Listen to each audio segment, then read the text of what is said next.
बोध यानी कि जेंडर, इस पाठ का अभी हम लोग अभ्यास कर रहे हैं।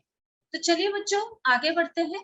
चलिए, यहाँ पे हम लोगों को एक पूरी तरह से एक चार्ट दिखाई दे रहा है। इसके अंदर क्या है कि की शिक्षा में औसत वार्षिक ड्रॉप आउट दर यहाँ पे हम लोगों को दिखाई दे रहा है और उसका ये चार्ट है जो 2014 और 15 के साल का है पूरा। इसमें स्कूल का स्तर, उसके बाद सब, अनुजा और अनुजन जा, ऐसे पूरे हम लोगों को दिया गया है। इसमें लड़के लड़कियां उनका योग ये सब कुछ दिया गया है। और कक्षा के स्तर में हम लोग देख रहे हैं कि कक्षा प्राथमिक जो है वो पहली से लेके 5वीं तक है, उच्च माध्यमिक है जो 6वीं से लेके 8वीं तक है, और उसके बाद माध्यमिक है जो कक्षा 9 से लेके 10 तक है। तो ये सब कुछ हम लोग यहाँ पे देख रहे हैं। आगे बढ़ते हैं बच्चों। संभवत आपने अगर ऊपर दी तालिका में इस पर ध्यान दिया होगा तो सब लड़कियों की श्रेणी की तुलना में अनुसूचित जाति और अनुसूचित जनजाति की लड़कियों की स्कूल छोड़ने की दर अधिक है। जैसे हम लोग अभी फिर से पिछले पड़ाव में जाते देखते हैं। यहाँ पे देखते हैं अनुसूचित जनजाति और अनुसूचित जाति, यहाँ पे हम लोगों को ये दर दिखाई दे रहे। सही, आगे बढ़ते हैं फिर से। और अभी इसका ये अर्थ हमारे विश्लेषण में है, अनुमान लगाया गया है कि दलित और आदिवासी पृष्ठभूमि की जो लड़कियां हैं वो स्कूल में रहने की संभावना बहुत ही कम रहती है।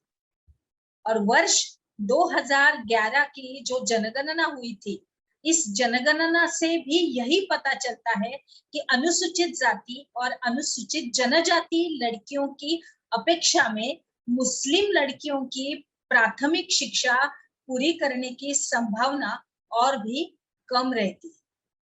और मुस्लिम लड़कियां स्कूल में लगभग 3 वर्ष रह पाती है, जबकि अन्य समुदायों की जो लड़कियां रहती है वो स्कूल में 4 वर्ष का समय बिता पा रही है। देखा कि मतलब किस तरह से ये पूरा विश्लेषण है, ये पूरा हमने अध्ययन देखा है कि किस तरह से कौन से जाति की लड़कियों को स्कूल में ज्यादा भेजा नहीं जाता, मुस्लिम लड़कियों का यहाँ पे दिया गया है। तो हम लोग ये यहाँ पे देख रहे हैं। अभी आगे बढ़ते हैं बच्चों। अभी हम लोग देखते हैं कि दलित, आदिवासी और मुस्लिम वर्ग के बच्चों के स्कूल छोड़ देने के अनेक कारण होते हैं। जैसे कि देश के अनेक भागों में विशेषकर ग्रामीण और गरीब जो क्षेत्र रहते हैं उससे उन क्षेत्रों में नियमित रूप से जो पढ़ाने के लिए न उचित स्कूल है और ना ही शिक्षिका। और अगर हम लोग देखते हैं कि विद्यालय अगर घर के पास न हो और लाने ले जाने के लिए किसी साधन जैसे बस नहीं है और बच्चों को स्कूल में छोड़ने के लिए स्कूल की वैन भी नहीं है, या तो फिर सर्वसामान्य वैन भी नहीं है, साधारण वैन भी नहीं, आदि की व्यवस्था न हो तो अभिभावक लड़कियों को स्कूल नहीं भेजना चाहते। और कुछ परिवार अत्यंत निर्धन होते हैं, गरीब होते हैं, जो अपने बच्चों को स्कूल में भेज नहीं सकते, उनके पास पैसे होते ही नहीं और अपने सब बच्चों को पढ़ाने का खर्चा वो उठा पाते हैं। मतलब कि इस तरह से है कि कुछ परिवार अत्यंत निर्धन होते हैं और अपने सब बच्चों का पढ़ाने का खर्चा नहीं उठा पाते, सब बच्चे नहीं पढ़ पाते इसके लिए। और ऐसी स्थिति में इस सब दौरान में लड़कों को प्राथमिकता मिल सकती है और बहुत से बच्चे इसके लिए स्कूल क्या करते हैं, छोड़ देते हैं, क्योंकि उनके साथ उनके शिक्षक और सहपाठी भेदभाव करते हैं, जैसा कि ओम प्रकाश वाल्मीकि जी के साथ हुआ था। याद है ना हमें वो कहानी, हम लोगों ने इसके पहले के पहले पड़ाव में पढ़ा था, ओम प्रकाश जी की पूरी आत्मकथा। चलिए आगे बढ़ते हैं। अभी हम लोग यहाँ पे देखते हैं कि किस तरह से प्रतिशत यहाँ पे दिए हैं लड़के और लड़कियां। अभी यहाँ पे सभी लड़के जो दिए गए हैं वो 4.36% है। और अनुजन जाति के लड़के कितने हैं देखिए, 7.2%। और यहाँ पे हम लोग एक चित्र देख रहे हैं, जैसे कि महिलाएं चढ़ गई है दही हंडी फोड़ने के लिए भोपाल काला के लिए। आगे बढ़ते हैं। आगे बढ़ने से पहले हम लोगों को एक स्लोगन देखना था, वो ये है बेटी बचाओ बेटी पढ़ाओ। देख रहे हैं आप लोग बच्चों सब कुछ? चलो आगे बढ़ते हैं। अभी हम लोग आगे जाते हैं महिला आंदोलन के अंदर विश्लेषण में।